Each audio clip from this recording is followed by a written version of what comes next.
ಮಾತರ್ಮೇ ಮಾತರಿಶ್ವನ್ನ ಪಿತರತುಲಗುರೋ ಭ್ರಾತರಿಷ್ಟಾಪ್ತಬಂಧೋ ಸ್ವಾಮಿನ್ ಸರ್ವಾಂತರಾತ್ಮನ್ನ ಜರ ಜರ ಇತರ್ಜನ್ಮ ಮೃತ್ಯಾಮಯಾನಾಂ ಗೋವಿಂದೇ ದೇಹಿ ಭಕ್ತಿಂ ಭವತಿ ಚ ಭಗವನ್ನೂರ್ಜಿತಾಂ ನಿರ್ನಿಮಿತ್ತಾಂ ನಿರ್ವ್ಯಾಜಾಂ ನಿಶ್ಚಲಾಂ ತದ್ಗುಣಗಣಬೃಹತೀಂ ಶಾಶ್ವತೀಂ ಆಶುದೇವ ನಾರಾಯಣಂ ನಮಸ್ಕೃತ್ಯ ನರಂ ಚೈವ ನರೋತ್ತಮಂ ದೇವೀಂ ಸರಸ್ವತೀಂ ವ್ಯಾಸಂ ತತೋ ಜಯಮುದೀರಯೇ ವಿಜಾನತಾಮವಿತ್ತಸ್ಯ ಮಧ್ವಸ್ಯ ಜಗತಿ ಗುರೋಃ ಪೂರ್ವಾಚಾರ್ಯಮಹಿಷ್ಠಾನಾಮಿಯಂ ಪ್ರಣತಿಮಾಲಿಕಾ ಪೂರ್ಣಜ್ಞಾನಾಯ ವಿದ್ಮಹೇ ಪೂರ್ಣಾನಂದಾಯ ಧೀಮಹಿ ತನ್ನೋ ವ್ಯಾಸ ಪ್ರಚೋದಯಾತ್. ಭೀಷ್ಮಃ ಇತ್ಯೇವಂ ತೇಷು ವಿಪ್ರೇಷು ಚಿಂತಯತ್ಸು ಯಥಾ ತಥಂ ರಾಜರ್ಷಿಸ್ತದ್ವನಂ ಪ್ರಾಪ್ತಃ ತಪಸ್ವಿ ಹೋತ್ರವಾಹನಃ. ಅಂಬೆ ಆಶ್ರಮಕ್ಕೆ ಅಂತ ಬಂದಾಗ ಅಲ್ಲಿಯ ಬ್ರಾಹ್ಮಣರೆಲ್ಲ ಹೌಹಾರಿದ್ರು ಮೈಂಟೈನ್ ಮಾಡೋದು ಹೇಗೆ ಅಂತ. ಒಂದು, ಇವಳು ಅತ್ಯಂತ ಕೋಮಲಾಂಗಳು, ರಾಜ ವೈಭೋಗದಿಂದ ಬೆಳೆದವಳು. ಅವಳನ್ನು ಆಶ್ರಮದಲ್ಲಿ ಇಟ್ಕೊಂಡ್ರೆ ಭಾರಿ ಕಷ್ಟ. ಅದರಿಂದಾಗಿ ಆಶ್ರಮದಲ್ಲಿ ಹೇಗಿಟ್ಕೊಳ್ಳೋದು? ಸರಿ, ನಮ್ಮಲ್ಲಿಯೇ ಯಾರಾದರೊಬ್ಬನಿಗೆ ಅವಳ ಮೇಲೆ ಪ್ರೀತಿ ಹುಟ್ಟಿದ್ರೆ ಎಂತ ಮಾಡೋದು? ಒಂದಾ ಎರಡಾ ಸಮಸ್ಯೆಗಳು. ಅದಕ್ಕೆ ಒಗ್ಗದ ಅಪರಿಚಿತವಾದ ಒಂದು ವಸ್ತು ಬಂತು ಅಂದರೆ ಸಹಜವಾಗಿ ಎಲ್ಲರಿಗೂ ಸಮಸ್ಯೆಯೇ. ಸಮಸ್ಯೆ ಇರುತ್ತೋ ಬಿಡುತ್ತೋ ಬೇರೆ ಪ್ರಶ್ನೆ, ಮನಸ್ಸಿನಲ್ಲಂತೂ ಒಂದು ಪ್ರಶ್ನೆಗಳಂತೂ ಮೂಡುತ್ತವೆ. ಅದಕ್ಕೆ ಏನು ಮಾಡೋದು ಅಂತ ಯೋಚನೆ ಮಾಡ್ತಾ ಇರುವಾಗ ಹೋತ್ರವಾಹನ ಅಂತ ಒಬ್ಬ ರಾಜರ್ಷಿ, ಯಾವುದೋ ಕಾಲದ ರಾಜ, ವಾನಪ್ರಸ್ಥನಾಗಿ ಆ ರಾಜನ ಆಳ್ವಿಕೆ ಎಷ್ಟೊತ್ತಾಗಿತ್ತಲ್ಲ ಅದು ಡಬಲ್ ಆಗೋಗಿತ್ತು, ಅಷ್ಟು ಹಳಬವನು. ಕೆಲವರು 58ನೇ ವಯಸ್ಸಿಗೆ ರಿಟೈರ್ಡ್ ಆಗಿ 102ನೇ ವಯಸ್ಸಿನ ತನಕ ಪೆನ್ಷನ್ ತಗೋತಾ ಇರ್ತಾರಲ್ಲ, ಹಾಗೆ ಅವನ ರಾಜ ಆಳ್ವಿಕೆ ಮಾಡಿದರೆ ಡಬಲ್ ಅವನು ವಾನಪ್ರಸ್ಥಾಶ್ರಮದಲ್ಲಿ ನಿಂತುಬಿಟ್ಟಿದ್ದಾನೆ. ಅಷ್ಟು ಹಳಬ ಅವನು ಬಂದ. ತಾಂ ತಥಾ ಭಾವಿನೀಂ ದೃಷ್ಟ್ವಾ ಶ್ರುತ್ವಾ ಚೋದ್ವಿಗ್ನಮಾನತಃ ತತಸ್ತೆ ತಾಪಸಾಃ ಸರ್ವೇ ಪೂಜಯಂತಿ ಸ್ಮ ತನ್ನೃಪಂ. ವಾನಪ್ರಸ್ಥರಿಗೆ ಹೇಗೆ ಅಂತ ಹೇಳಿದ್ರೆ ಅತಿಥಿ ಸತ್ಕಾರ ಉಂಟು, ಯತಿಗಳಿಗೆ ಅತಿಥಿ ಸತ್ಕಾರ ಇಲ್ಲ. ಸನ್ಯಾಸಾಶ್ರಮದಲ್ಲಿ ಅತಿಥಿ ಸತ್ಕಾರ ಇಲ್ಲ, ಆದರೆ ವಾನಪ್ರಸ್ಥಾಶ್ರಮದಲ್ಲಿ ಅತಿಥಿ ಸತ್ಕಾರ ಉಂಟು. ಬಂದ ಕೂಡಲೇ ಅವನಿಗೆ ಎಲ್ಲ ಸತ್ಕಾರಗಳನ್ನು ಮಾಡಿ ಈ ಕಥೆ ಹೇಳಿದ್ರು. ಇವಳು ಯಾರು ಅಂತ ಕೇಳಿದ್ದಕ್ಕೆ ಆ ಕಥೆಗಳನ್ನೆಲ್ಲ ಹೇಳಿದ್ರು.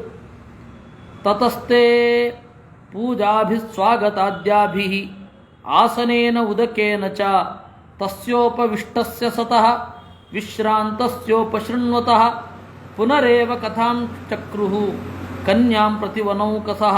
ಮತ್ತೆ ಅವನ ಎದುರುಗಡೆ ಇವರೆಲ್ಲರ ಮಾತುಕತೆ ಅಂಬೆಯ ಜೊತೆಗಾಯಿತು. ಇವನು ತಟಸ್ಥನಾಗಿ ಕೂತ್ಕೊಂಡು ಕೇಳ್ತಾ ಇದ್ದ. ಅಂದರೆ ಅಲ್ಲಿಗೆ ಬೇರೆ ಬೇರೆ ತರಹದ ಅಭಿಪ್ರಾಯಗಳು ಪ್ರಶ್ನೆಗಳು ಬಂದರೂ ಕೂಡ ಅವಳು ನಾನು ಏನೇ ಆದರೂ ಅಪ್ಪನ ಮನೆಗೆ ಮಾತ್ರ ಹೋಗೋದಿಲ್ಲ ಅನ್ನೋದು ಖಾತ್ರಿ ಆಯಿತು. ತಾಂ ತಥಾವಾದಿನೀಂ ಶ್ರುತ್ವಾ ದೃಷ್ಟ್ವಾ ಚ ಸ ಮಹಾತಪಾಃ ರಾಜರ್ಷಿ ಕೃಪಯಾವಿಷ್ಟಃ ಮಹಾತ್ಮ ಹೋತ್ರವಾಹನಃ. ರಾಜರ್ಷಿ ಬಹಳ ಕೃಪೆ ಬಂತು ಅವನಿಗೆ. ಅಂಬೆಯನ್ನು ಕರೆದು ತೊಡೆಯ ಮೇಲೆ ಇಟ್ಟುಕೊಂಡು ತೊಡೆಯ ಮೇಲೆ ಕೂರಿಸಿಕೊಂಡು ತಾಂ ಕನ್ಯಾಂ ಅಂಕಮಾರೋಪ್ಯ ಪರ್ಯಾಶ್ವಾಸಯತ ಪ್ರಭೋ ಸತಾಮಪೃಚ್ಛತ್ಕಾರ್ತ್ಸ್ನೇನ ವ್ಯಸನೋತ್ಪತ್ತಿಮಾದಿತಃ. ತೊಡೆಯ ಮೇಲೆ ಕೂರಿಸಿಕೊಂಡು ತಲೆಯನ್ನು ನೇವರಿಸಿ ಯಾಕೆ ನಿನಗೆ ಕಷ್ಟ ಬಂತು ಅಂತ 2ನೇ ಬಾರಿ 3ನೇ ಬಾರಿ ಕೇಳಿದ. ಯಾಕೆ ಹೀಗೆ?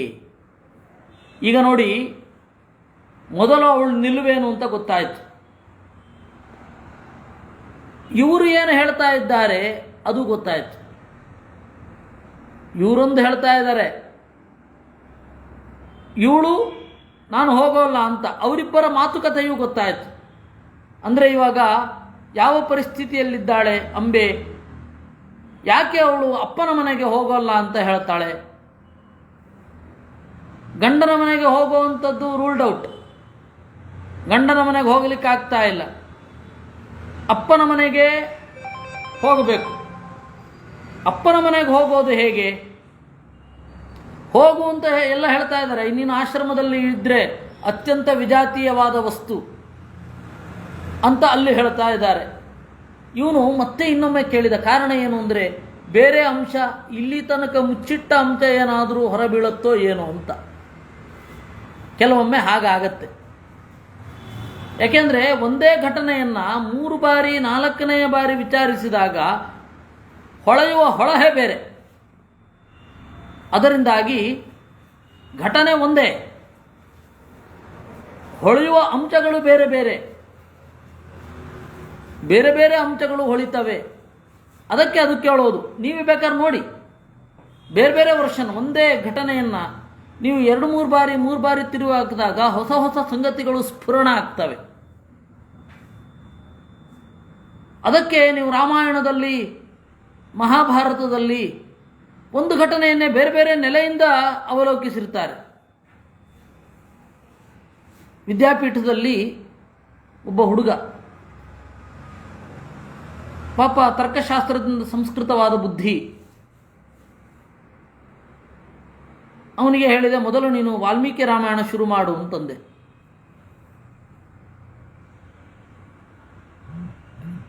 ಅವನೇನು ಮಾಡಿದ, ಮೊದಲು ವಾಲ್ಮೀಕಿ ರಾಮಾಯಣದಿಂದ ಶುರು ಮಾಡಿದ. ಏನಣ್ಣ ಮತ್ತೆ ಮತ್ತೆ ಅದನ್ನೇ ಹೇಳ್ತಾರಲ್ಲ ಅಂದ. ನನಗಿಂತ ಪುಟ್ಟವ. ಅವನಿಗೆ ಹೇಳಿದೆ, ಇಲ್ಲ, ಅದರ ಆಯಾಮಗಳು ಬೇರೆ ಬೇರೆ ರೀತಿಯಲ್ಲಿ ತೆರೆದುಕೊಳ್ತವೆ, ಅವೆಲ್ಲ ಇಂಟ್ರೆಸ್ಟ್ ಇಲ್ಲ, ಮತ್ತೆ ಅದನ್ನೇ ಹೇಳ್ತಾರೆ.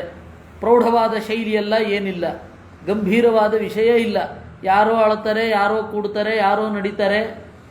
ಇವನು ಹೊಡೆದ, ಕೊಂದ, ಓಡಿದ, ನೆಗೆದ, ಅತ್ತ, ಗಂಡ ಹೆಂಡತಿಯರ ಸಂವಾದ ಇಂಥದೇ ಇರೋದು, ಬೇಡ ನನಗೆ ಅಂತಂದ. ಏನು ಮಾಡೋಣ ಹೇಳಿ? ಸರಿ, ನಿನ್ನದಿದೆ ಅಂತ ಹೇಳಿ ಬಿಡಬೇಕಾಯ್ತು. ಯಾವುದೇ ಒಂದು ಘಟನೆ, ಯಾಕೆಂದ್ರೆ ಅವನಿಗಿನ್ನೂ ಜೀವನದ ಅನುಭವ ಆಗಿಲ್ಲ. ಅನುಭವ ಆದಮೇಲೆ ನೋಡಿದ್ರೆ ಅದು ಬೇರೆ. ಒಂದು ಕೂಡಲೇ ಓದಿದ ಕೂಡಲೇ ಅರ್ಥ ಆಗಬೇಕು ಅಂತಿಲ್ಲ, ಹಾಗಾಗತ್ತೆ. ಅದರಿಂದಾಗಿ ಪುನರುಕ್ತಿ ಅಂತ ಕಾಣುತ್ತೆ ನಿಮಗೆ.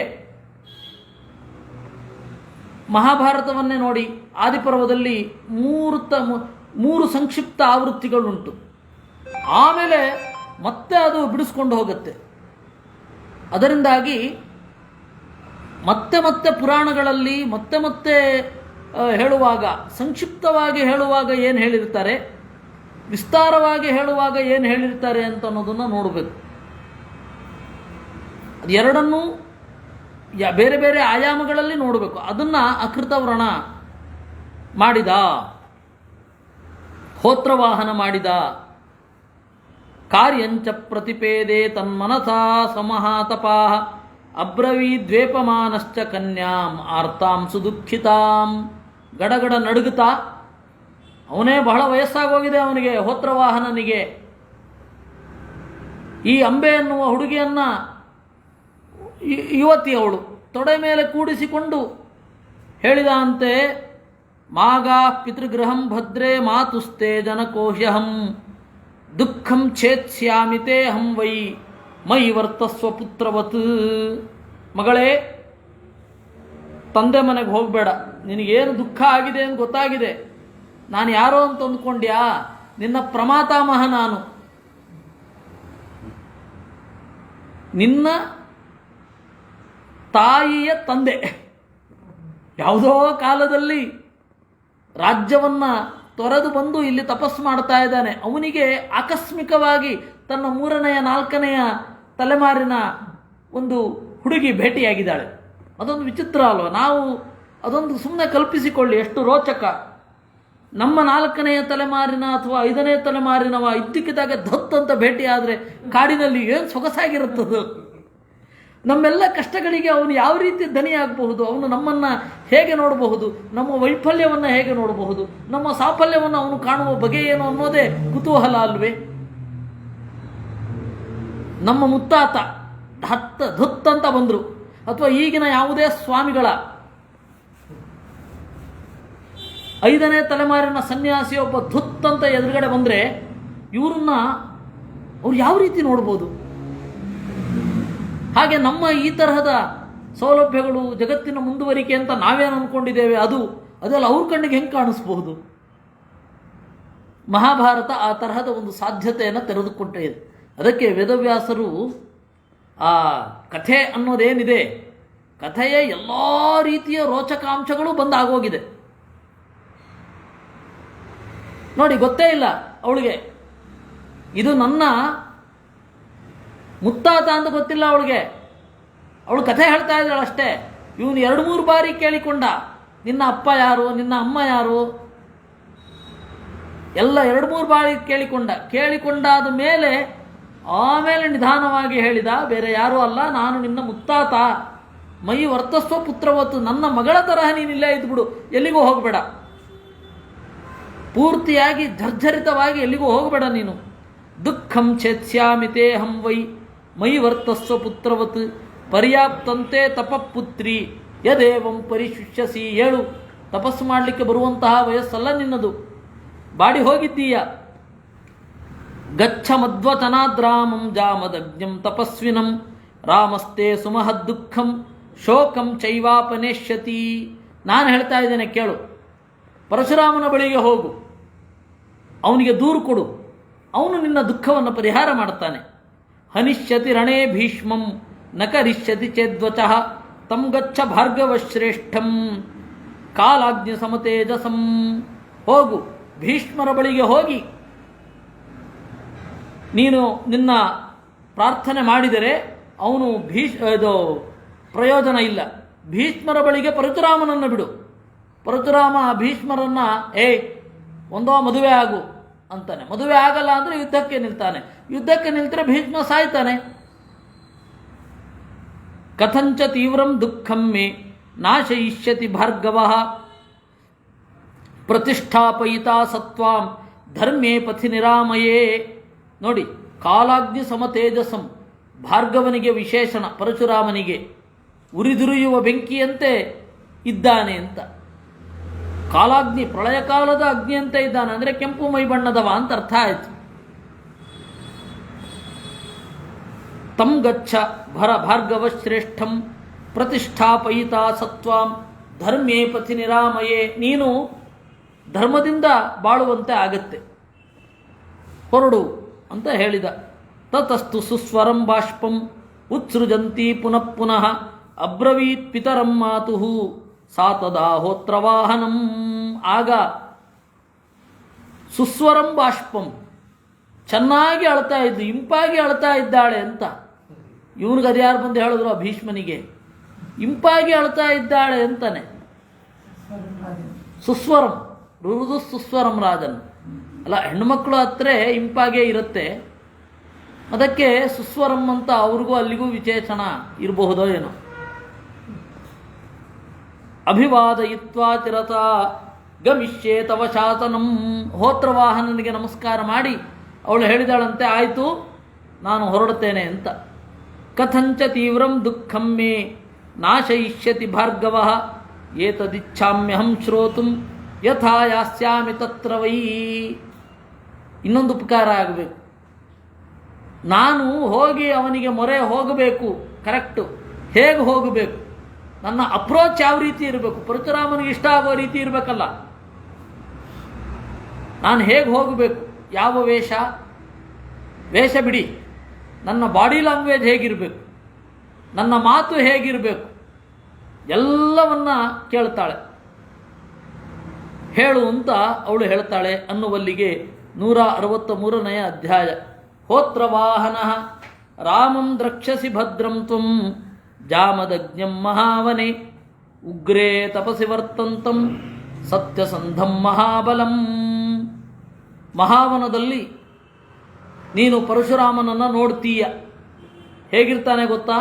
ಉಗ್ರೇ ತಪಸಿ ವರ್ತಂತಂ, ಉಗ್ರವಾದ ತಪಸ್ಸಿನಲ್ಲಿ ಇರ್ತಾನೆ. ಸತ್ಯಸಂಧಂ ಸತ್ಯಪ್ರತಿಜ್ಞ ಮಹಾಬಲ ಮಹೇಂದ್ರಂ ವೈಗಿರಿಶ್ರೇಷ್ಠಂ ರಾಮೋ ನಿತ್ಯಮುಪಾತತೆ, ಮಹೇಂದ್ರ ಪರ್ವತದಲ್ಲಿ ಇರ್ತಾನೆ. ಋಷಯೋ ವೇದ ವಿದುಚೋ ಗಂಧರ್ವಾಪ್ಸರಸಸ್ತಥಾ, ಅವನ ಸುತ್ತಲೂ ಋಷಿಗಳು ವೇದವನ್ನು ಬಲ್ಲವರು ಇರ್ತಾರೆ. ಮಹೇಂದ್ರ ಪರ್ವತ ಅವಾಗಿತ್ತು. ಅವಾಗ ತುಳುನಾಡಿನ್ನು ಫಾರ್ಮೇ ಆಗಿರಲಿಲ್ಲ. ದಕ್ಷಿಣದ ಕಡೆಗೆ ಬಂದಿದ್ದ. ಉತ್ತರ ದಿಕ್ಕನ್ನು ಬಿಟ್ಟು ಎಲ್ಲ ಬೇರೆ ಬ್ರಾಹ್ಮಣರಿಗೆ ದಾನ ಮಾಡಿ ದಕ್ಷಿಣ ದಿಕ್ಕಿನ ಕಡೆಗೆ ಬಂದುಬಿಟ್ಟಿದ್ದ ಪರಶುರಾಮ. ಇನ್ನು ಪ್ರಾಯ ತುಳುನಾಡು ಫಾರ್ಮ್ ಆಗಿರಲಿಲ್ಲ. ಇಲ್ಲಾಂದ್ರೆ ಮಹೇಂದ್ರ ಪರ್ವತ ಅಂತ ಯಾಕೆ ಹೇಳ್ತಾರೆ?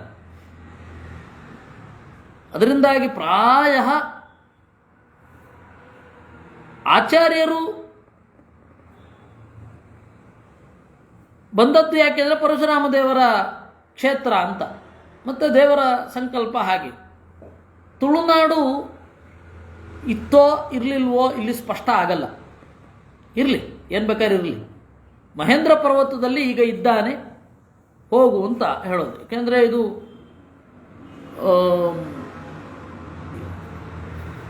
ಕಥೆ ಹೇಳ್ತಾ ಇರೋದು ಯಾವಾಗ ಅಂತಂದರೆ ಯುದ್ಧದ ಸಂದರ್ಭದಲ್ಲಿ. ಆದರೆ ಈ ಘಟನೆ ನಡೆದದ್ದು ಯಾವಾಗ ಅಂದರೆ ಭೀಷ್ಮಾಚಾರ್ಯರು ವೃದ್ಧರಾಗಿದ್ದರು, ಧೃತರಾಷ್ಟ್ರ ಇನ್ನೂ ಹುಟ್ಟೇ ಇರಲಿಲ್ಲ. ಅವಾಗ ಕಥೆ ಹೇಳುವ ಕಾಲ, ಕಥೆ ನಡೆದ ಕಾಲ, ಎರಡರ ಅಂತರವನ್ನು ಚಿಂತನೆ ಮಾಡಬೇಕು. ಪುರಾಣದಲ್ಲಿಯೂ ಬಹಳ ಚಿಂತನೆ ಮಾಡಲಿಕ್ಕಿದೆ. ಅದು ಯಾಕೆ ಈ ರೀತಿ ಹೇಳ್ತಾ ಇದ್ದೀನಿ ಅಂದರೆ, ವನಪರ್ವದಲ್ಲಿ ದಕ್ಷಿಣದಲ್ಲಿರುವ ಪಾಷಾಣ ಕ್ಷೇತ್ರಕ್ಕೆ ಭೀಮಸೇನ ಬಂದ ಅಂತ. ಪಾಷಾಣ ಕ್ಷೇತ್ರ ಅಂದರೆ ಯಾವುದು ಗೊತ್ತಾ? ಪಾದಕ. ಯಾಕೆ ಗೊತ್ತಾ? ಬಂಡೆ ಜಾಸ್ತಿ ಇರುವ ಜಾಗ ಅಂತ ಪಾಷಾಣ ಕ್ಷೇತ್ರ ಅಂದರೆ.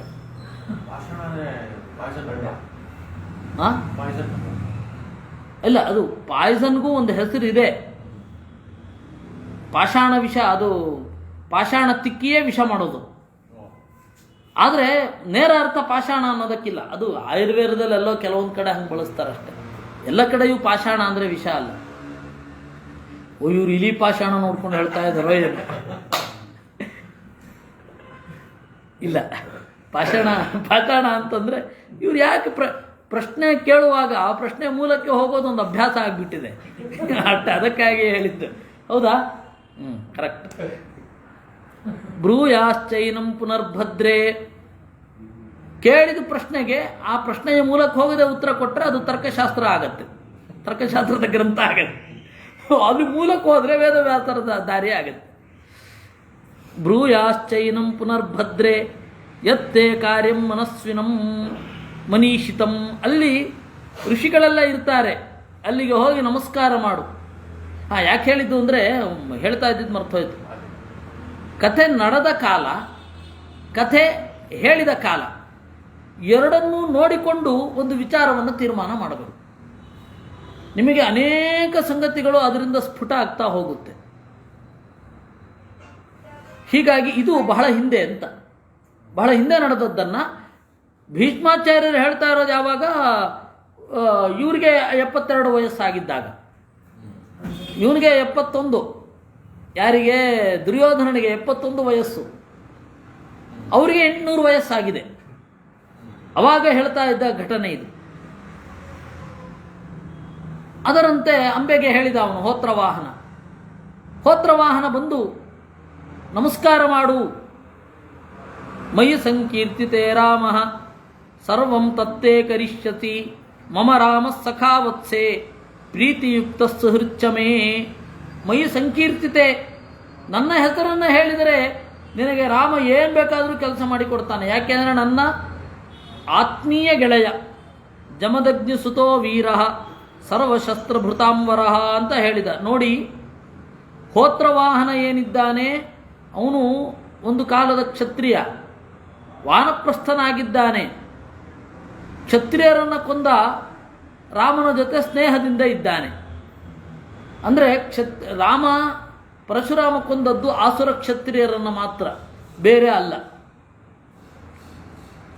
ಭೀಷ್ಮ ಏವಂ ಬ್ರುವತಿ ಕನ್ಯಾಂ ತು ಪಾರ್ಥಿವೇ ಹೋತ್ರವಾಹನೆ ಅಕೃತವ್ರಣ ಪ್ರಾದುರಾತೀತ್ ರಾಮಸ್ಯಾನುಚರ ಪ್ರಿಯ. ಈ ರೀತಿ ಹೇಳ್ತಾ ಇರುವಾಗಲೇನೆ ಅಕೃತವ್ರಣ ಅಂತನ್ನುವ ರಾಮನ ಶಿಷ್ಯ ಉದ್ಭವಿಸಿದ. ಅವನಿಗೆ ಅಕೃತವ್ರಣ ಅಂತ ಯಾಕೆ ಅಂದರೆ ಯುದ್ಧದಲ್ಲಿ ನನ್ನ ಮಗ ಗಾಯಗೊಳ್ಳಬಾರದು ಅಂತ ಅವರಪ್ಪ ಇಟ್ಟ ಹೆಸರೋ ಏನೋ. ಅವನು ಒಬ್ಬ ಕ್ಷತ್ರಿಯ. ವ್ರಣ ಅಂದರೆ ಹುಣ್ಣು. ಯುದ್ಧದಲ್ಲಿ ಗಾಯವಾಗದೇ ಇರಲಿ ಅಂತ ಅವರ ಅಪ್ಪ ಅಮ್ಮ ಈ ಹೆಸರಿಟ್ಟರು. ಯುದ್ಧ ಮಾಡಲಿ, ಮಗ ಯುದ್ಧ ಮಾಡೋದು ಬೇಡ ಅನ್ನಲಿಲ್ಲ, ಯುದ್ಧದಲ್ಲಿ ಗಾಯ ಆಗದೇ ಇರಲಿ ಅಂತ ಅಕೃತವ್ರಣ. ಅಂತಹ ಅಕೃತವ್ರಣ ಪರಶುರಾಮ ದೇವರ ಶಿಷ್ಯನಾಗಿ ಅಲ್ಲೇ ಇದ್ಬಿಟ್ಟಿದ್ದ. ಇದೆಲ್ಲ ಯಾಕೆ ಇದನ್ನು ಯಾಕೆ ಹೇಳಬೇಕು? ಅಕೃತವ್ರಣ ಕ್ಷತ್ರಿಯ, ಆಮೇಲೆ ಹೋತ್ರವಾಹನ ಕ್ಷತ್ರಿಯ ಅಂತ ಯಾಕೆ ಹೇಳಬೇಕು ಅಂದರೆ ಕರ್ಣನ ಭಯ, ಇನ್ನೊಂದು ವಿಚಾರವೂ ಆಗತ್ತೆ. ಕರ್ಣನ ಭಯ ನಿರ್ಮೂಲವಾದದ್ದು. ನೋಡಪ್ಪ, ಕ್ಷತ್ರಿಯರನ್ನೆಲ್ಲ ದ್ವೇಷ ಮಾಡ್ತಾನೆ, ಅವನು ನಿಜ ಹೇಳ್ಬಿಟ್ಟಿದ್ರು ಏನಾಗ್ತಾ ಇರಲಿಲ್ಲ ಕರ್ಣನಿಗೆ. ದೇವರಲ್ಲಿಯೇ ಅದನ್ನು ಮುಚ್ಚಿಟ್ಟ ಅವನು ಗೊತ್ತಿದೆ ಮತ್ತೆ ದೇವರು ಅಂತ. ಕ್ಷತ್ರಿಯರು ಯಾರನ್ನೂ ಕೂಡ ಅವನು ಬಿಡಲ್ಲ ಅಂತ ಅವನಿಗೆ ತಲೆನಲ್ಲಿ. ತತಸ್ತೆ ಮುನಯಃ ಸರ್ವೇ ಸಮುತ್ತಸ್ಥು ಸಹಸ್ರತಃ ಸಚ ರಾಜ ವಯೋವೃದ್ಧ ಸೃಂಜಯೋ ಹೋತ್ರವಾಹನ. ಅಕೃತವರ್ಣ ಬಂದ ಕೂಡಲೇ ಎಲ್ಲ ಎದ್ದು ನಿಂತರಂತೆ, ಹೋತ್ರವಾಹನ ಮೊದಲಾದವರು ಕೂಡ. ತತಃ ಪೃಷ್ಟ್ವಾ ಯಥಾನ್ಯಾಯಂ ಅನ್ಯೋನ್ಯಂತೇವನೌಕತಃ ಸಹಿತ ಭರತ ಶ್ರೇಷ್ಠ ನಿಷೇಧು ಪರಿವಾರ್ಯತಂ. ಮತ್ತೆ 4ನೇ ಮೀಟಿಂಗು. ಅಂಬೆ, ಹೋತ್ರವಾಹನ, ಆ್ಯಡಿಂಗ್. ಈ ಸರ್ತಿ ಯಾರು ಅಂದರೆ ಅಕೃತವ್ರಣ. ತತಸ್ತೆ ಕಥಯಾಮಾತು ಕಥಾಸ್ತಾಸ್ತಾ ಮನೋರಮಾ ಧನ್ಯಾ ದಿವ್ಯಾಶ್ಚ ರಾಜೇಂದ್ರ ಪ್ರೀತಿ ಹರ್ಷ ಮುದಾಯುತಾ. ಮತ್ತೆ ಬೇರೆ ಮಾತುಕತೆಗಳು ಆಯಿತಂತೆ. ಅಂಬೆಯ ಕಥೆ ಒಂದು ಭಾಗ ಅಷ್ಟೇ, ಬೇರೆ ಮನೋರಮವಾದ ಮಾತುಕತೆಗಳೆಲ್ಲ ಆಯಿತು. ತತಃ ಕಥಾಂತೆ ರಾಜರಚಿ ಮಹಾತ್ಮ ಹೋತ್ರವಾಹನ ರಾಮಂ ಶ್ರೇಷ್ಠಂ ಮಹರ್ಷೀಣಾಂ ಅಪೃಚ್ಛದ ಕೃತವ್ರಣಂ. ಆಮೇಲೆ ಆ ಬೇರೆ ಬೇರೆ ಮಾತುಕತೆಗಳೆಲ್ಲ ಮುಗಿತಾ ಬಂದಾಗ ಅಕೃತವರ್ಣನ ಹತ್ತಿರ ಹೋತ್ರವಾಹನ ಹೇಳಿದ ಅಂತೆ, ಪರಶುರಾಮ ಹೇಗಿದ್ದಾನೆ? ಕ್ವ ಸಂಪ್ರತಿ ಮಹಾಬಾಹೋ ಜಾಮದಗ್ನ ಪ್ರತಾಪವಾನ್ ಅಕೃತವ್ರಣ ಶಕ್ಯೋ ವೈ ದ್ರಷ್ಟುಂ ವೇದ ವಿದಾಂಬರಂ. ಪರಶುರಾಮ ಹೇಗಿದ್ದಾನೆ? ಈಗ ಸಿಗ್ತಾನ? ಈಗ ಎಲ್ಲಿಯಾದರೂ, ಅಥವಾ ಯಾರಿಗೂ ಸಿಗೋದೇ ಇಲ್ವಾ? ಅಪಾಯಿಂಟ್ಮೆಂಟ್ ಸಿಗಬಹುದಾ ಅಂತ ಕೇಳಿದ. ಅಕೃತವ್ರಣ ಭವಂತಮೇವ ಸತತಂ ರಾಮ ಕೀರ್ತಯತಿ ಪ್ರಭೋ ಸೃಂಜಯೋ ಮೇ ಪ್ರಿಯ ಸಖಃ ರಾಜರ್ಷಿರಿತಿ ಪಾರ್ಥಿವಾ. ಅದಕ್ಕೆ ಅಕೃತವ್ರಣ ಹೇಳಿದ, ಹೋತ್ರವಾಹನ, ನಿನ್ನ ಸುದ್ದಿ ಒಮ್ಮೆ ಆದರೂ ಬರ್ತಾನೇ ಇರುತ್ತೆ. ಪರಶುರಾಮನ ಜೊತೆ ಇದ್ದಾಗ ರಾಜರ್ಷಿಯಾದ ಹೋತ್ರವಾಹನ ನನ್ನ ಆತ್ಮೀಯ ಗೆಳೆಯ ಅಂತ ಹೇಳ್ತಾ ಇರ್ತಾನೆ. ಯಹ ರಾಮ ಪ್ರಭಾತೇಶ್ವೋ ಭವಿತೇತಿ ಮತಿರ್ಮಮ ದ್ರಷ್ಟಾಸ್ಯೇನ ಮಿಹಾಯಾಂತಂ ತವ ದರ್ಶನ ಕಾಂಕ್ಷಯಾ. ನಿನ್ನ ನೋಡಬೇಕು ಅಂತ ನಾಳೆ ಬೆಳಗ್ಗೆ ಇಲ್ಲೇ ಬರ್ತಾ ಇದ್ದೇನೆ ಪರಶುರಾಮ ಅಂತ ಹೇಳ್ದ. ಆಯುರ್ವೇದದ ಹಿನ್ನೆಲೆಯೊಂದಿಗಿನ ಒಂದು ಗಾದೆ, ಹುಡುಕ್ತಾ ಇದ್ದ ಬಳ್ಳಿ ಕಾಲಿಗೆ ತೊಡರಿತು ಅಂತ.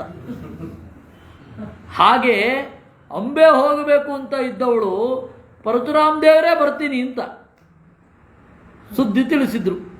ಇಯಂಚ ಕನ್ಯಾ ರಾಜರಚೆ ಕಿಮರ್ಥಂ ವನಮಾಗತ ಕಸ್ಯ ಚೇಯಂ ಭವತಿಕಾ ಭವತೇಚ್ಛಾಮಿ ವೇದಿತುಂ. ಅಲ್ಲಿ ತನಕ ಅಕೃತವರ್ಣನು ಪ್ರಶ್ನೆ ಮಾಡಿರಲಿಲ್ಲ, ಯಾವುದು ಈ ಹುಡುಗಿ ಅಂತ ಕೇಳಿದ. ಕನ್ಯಾ, ಕನ್ಯಾ ಅಂದರೆ ಮದುವೆ ಆಗದವಳು ಅಂತ ಏನೇನೋ ಅಂದ್ಕೊಂಡಿದ್ದಾರೆ. ಮದುವೆ ಆದರೂ ಕನ್ಯೆ ಆಗಬಹುದು. ಕನಿ ದೀಪ್ತವು ಅಂತ ಧಾತು ಅಷ್ಟೇ, ಹೊಳೆಯುವವಳು ಅಂತ ಅಷ್ಟೇ ಅರ್ಥ ಕನ್ಯಾ ಅಂದರೆ. ಈಗ ಇವರು ಅವಿವಾಹಿತೆಯರಿಗೆ ಕುಮಾರಿ ಅಂತ ಹೇಳ್ತಾರೆ. ಕುಮಾರಿ ಜಯಲಲಿತಾ ಅಂತ. ನನಗೆ ಅದೇ ಆಶ್ಚರ್ಯ ಆಗ್ತಾ ಇತ್ತು. ಕುಮಾರಿ ಅನ್ನೋದು ಕಾಲಕ್ಕೆ ಸಂಬಂಧಪಟ್ಟದ್ದು. ಅದನ್ನು ಮದುವೆ ಆಗದೆ ಇರೋಳು ಅಂತ ಹೆಂಗಿಟ್ಕೊಂಡ್ರೆ ದೇವ್ರಿಗೆ ಗೊತ್ತು ಅಂತ.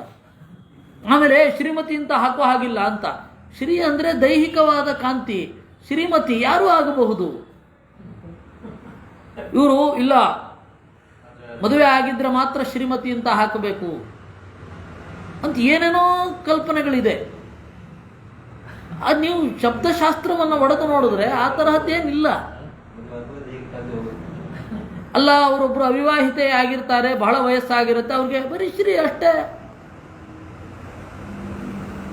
ಈ ಭಾಷೆಯನ್ನು ಸ್ಪಷ್ಟವಾಗಿ ಚಿಂತನೆ ಮಾಡದೆ ಏನೇನೋ ಗತಾನುಗತಿಕರಾಗಿ ಭಾಷೆಯನ್ನು ನಂಬಬಾರದು.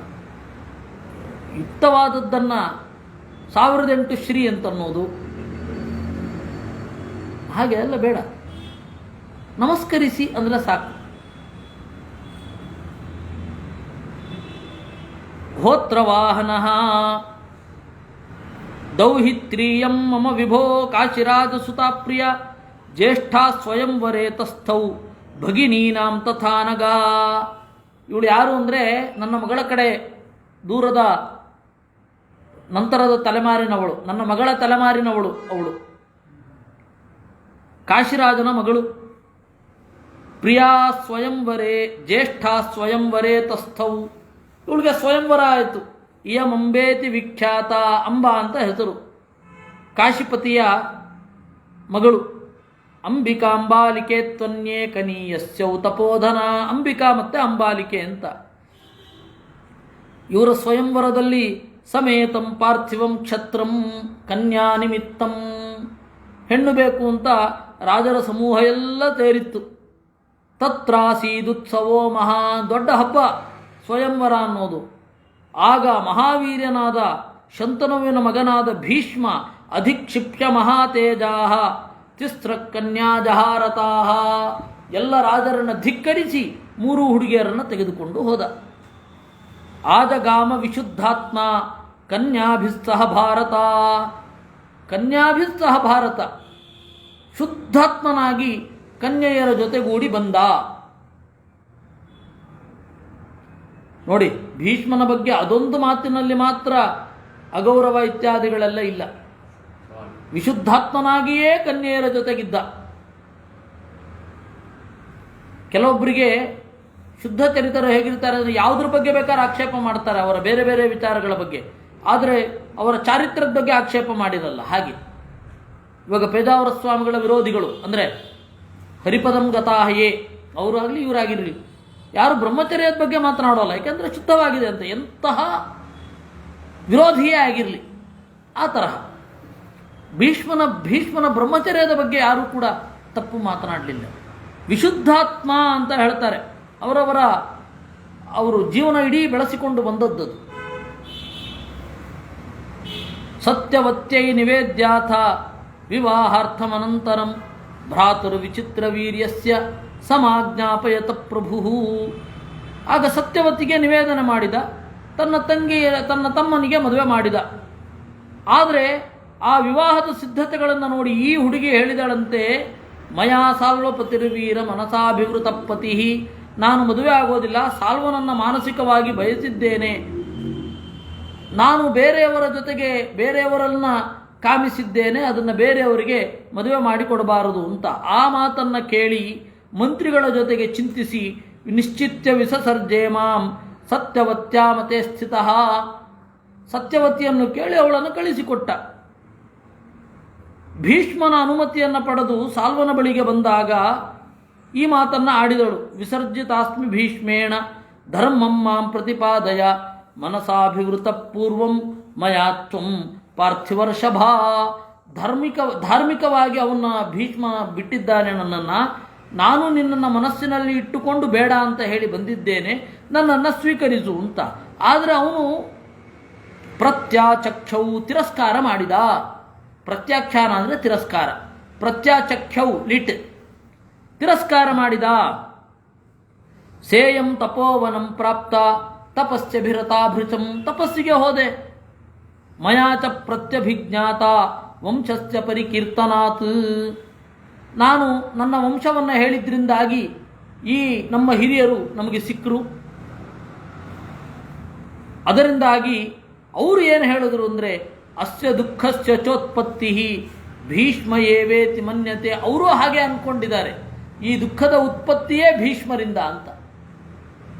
ನನ್ನ ಹಿರಿಯರೇ ಆ ರೀತಿ ತೀರ್ಮಾನ ಮಾಡೋದ್ಮೇಲೆ ಮುಗೀತಲ್ಲ. ಸಾಲ್ವ ಅಲ್ಲ ಅವಳ ಪ್ರಕಾರ, ಭೀಷ್ಮ. ಕೆಲವೊಮ್ಮೆ ಸಜ್ಜನರ ಮೇಲೇ ಸಿಟ್ಟು ಮಾಡ್ಕೊಳ್ಳೋದು ಅಂದರೆ ಹೀಗೆ ನೋಡಿ. ಹೋತ್ರವಾಹನನೂ ಅದೇ ಸಿಟ್ಟು ಮಾಡ್ಕೊಂಡ. ಅಕೃತವರ್ಣನೂ ಹಾಗೆ ತೀರ್ಮಾನ ಮಾಡಿಬಿಟ್ನ. ಅಲ್ಲಿದ್ದ ಎಲ್ಲ ಋಷಿಗಳು ಹೌದು ಭೀಷ್ಮಾಚಾರ್ಯ ಅಂದರು. ಸಾಲ್ವನ ಮೇಲೆ ಬರಲೇ ಇಲ್ಲ. ಹೇಗೂ ದುಷ್ಟ ಅವನು ಅನ್ನಲ್ವೇ? ಅಯ್ಯೋ ಅವ್ರು ಹೇಗೂ ಪುಂಡ್ರು ಸಹಿಸ್ಕೊಂಬಿಡಿ ಅಂತ ಒಳ್ಳೆಯವರಿಗೆ ಉಪದೇಶ. ಹಾಗೆ ಭಗವನ್ನೇವಮೇವೈತತ್ ಯದಾಹ ಪೃಥಿವೀಪತಿ ಶರೀರಕರ್ತ ಮಾತುರ್ಮೇ ಸೃಂಜಯೋ ಹೋತ್ರ ವಾಹನಃ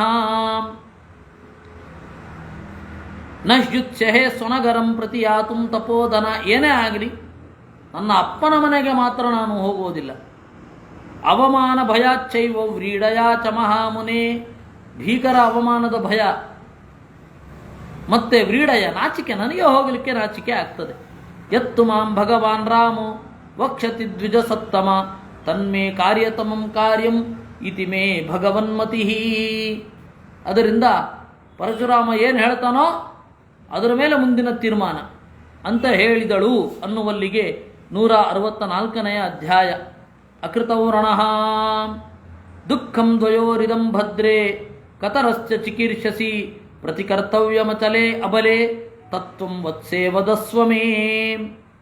ಅಕೃತವರ್ಣ ಕೇಳಿದ, ನೋಡು ಇನ್ನೂ ಒಂದು ಚಾನ್ಸ್ ಇದೆ, ನಿನ್ನ ದುಃಖ 2 ರೀತಿ ಪರಿಹಾರ ಆಗತ್ತೆ. ಏನು ಮಾಡ್ತಿ? ಯದಿ ಸೌಭಪತಿರ್ಭದ್ರೇ ನಿಯೋಕ್ತವ್ಯೋ ಮತಸ್ತವ.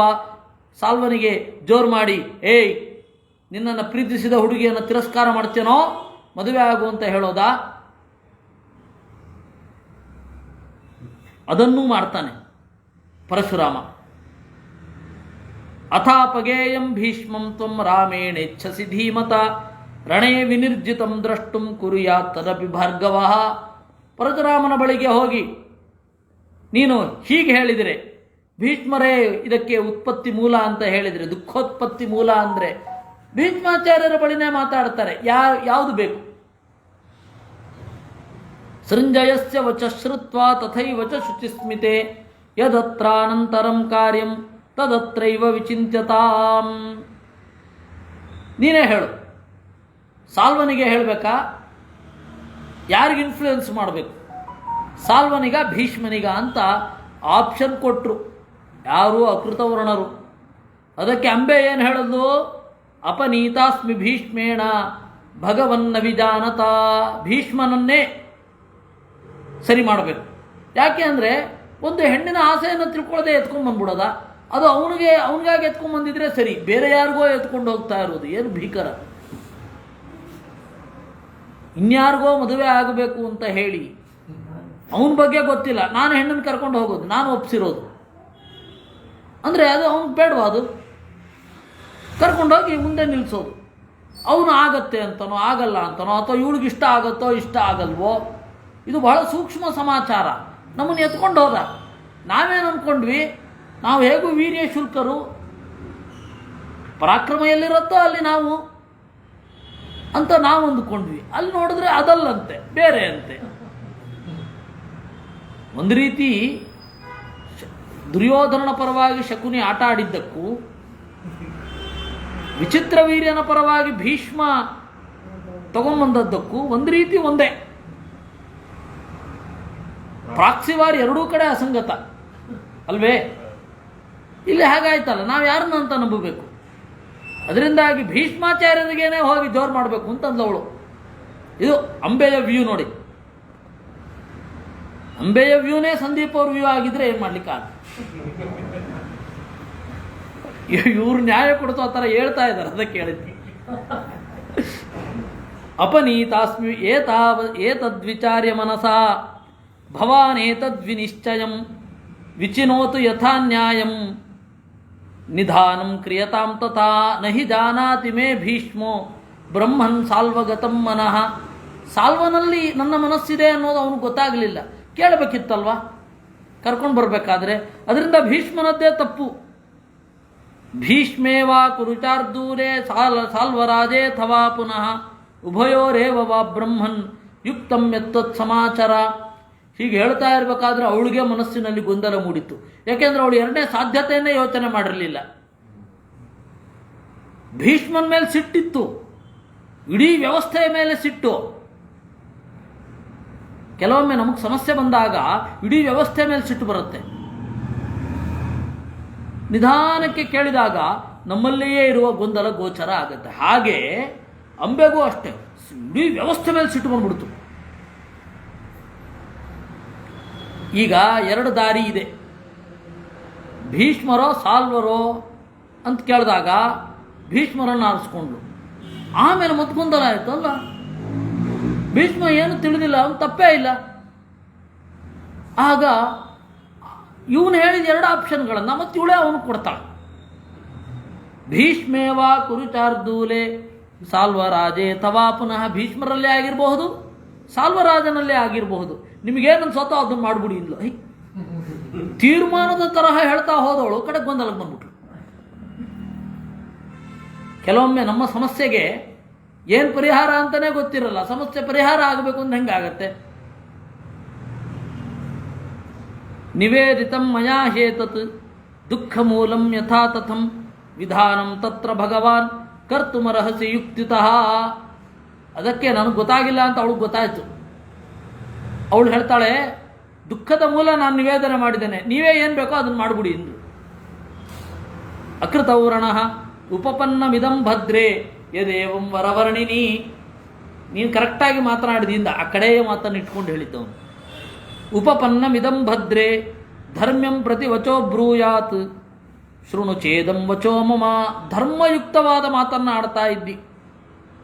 ಯದಿ ತ್ವಾಂ ಆಪಗೇಯೋ ವೈ ನನಯೇದ್ ಗಜಸಾಹ್ವಯಂ ಸಾಲ್ವಸ್ತ್ವಾಂ ಚಿರತಾ ಭೀರು ಗೃಹ್ಣಿ ಯಾದ್ರಾಮಚೋದಿತಃ.